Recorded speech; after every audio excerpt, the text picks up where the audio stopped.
This is not a journey through metropolises, not a search for lights or noise.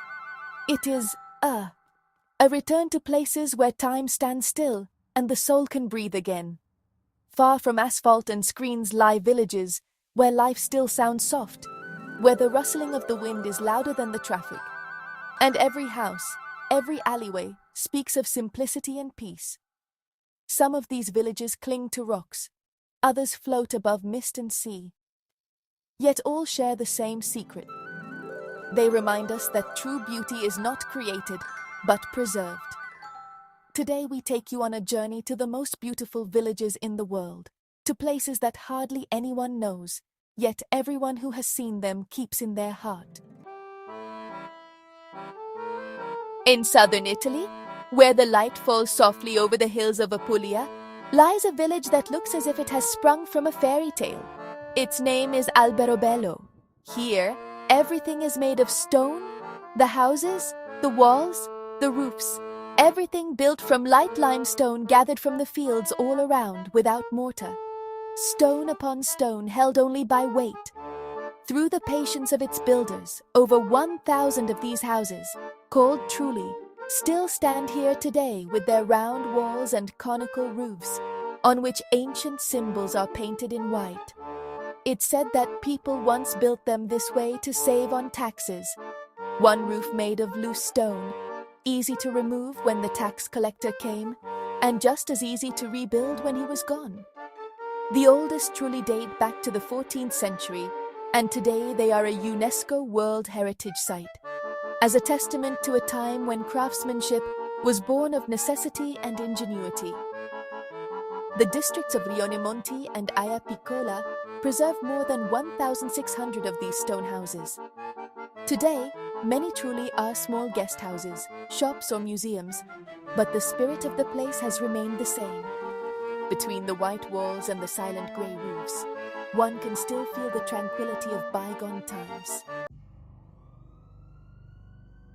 It may not be the most beautiful village in the world, but one could call it the most mysterious, because this village, it wasn't built on a mountain, but in a cliff face, hidden from sun and storms.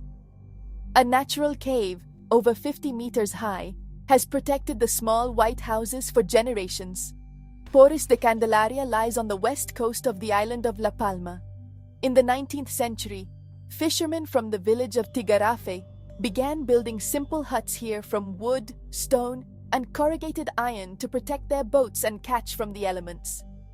Over time, a small fishing village emerged, which today comprises about 20 to 30 houses. No asphalt leads here, only a steep path through lava rock, or by taking a small boat across the sea. The descent takes about 25 minutes on foot, and with every step, the noise of the world seems to disappear. Today, no one lives permanently in Poris de Candelaria.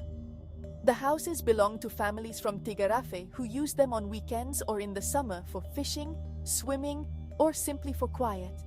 There is no electricity, no shops, and no cell phone signal. But the waves of the Atlantic are always there, telling their own story. Here, you have the feeling of being in a place time has forgotten. A village carved into a cave by the rock, inhabited by the wind and embraced by the sea. The story of Henningsvær begins in the 18th century. Back then, fishermen in northern Norway sought shelter from the storms of the sea and built their first houses on small rocky islands. Between sky and water, stone by stone, they created solid ground, reinforced the coast with boulders, and built their wooden houses on stilts so they could withstand the waves. Thus, a village was created that still looks as if it is floating on the sea. Today, around 500 people live here. Their wooden houses in red, yellow, and white lie close together, connected by bridges and walkways. A single road leads out to the sea, where boats bob in the water and seagulls circle above the rooftops. In winter, snow lies on the houses.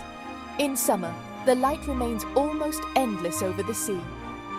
Henningsvær became famous for its football pitch on the rock. 1980s. No fence, no stands, just green artificial turf all around the sea and the mountains. Viewed from above, the pitch looks like an emerald nestled in the grey rocks of the Lofoten Islands. In summer, the sun never sets here. Children play football in the middle of the night under a sky that remains golden, and while the sea murmurs softly, time seems to stand still for a moment. Henningsvær is small, but its worth is great, a place that shows that even at the edge of the world, there remains room for life, light, and dreams. In the far north of Italy, near the border with Austria, lies a village in a green valley so quiet that you can almost hear the mountains breathing. Santa Maddalena, nestled in the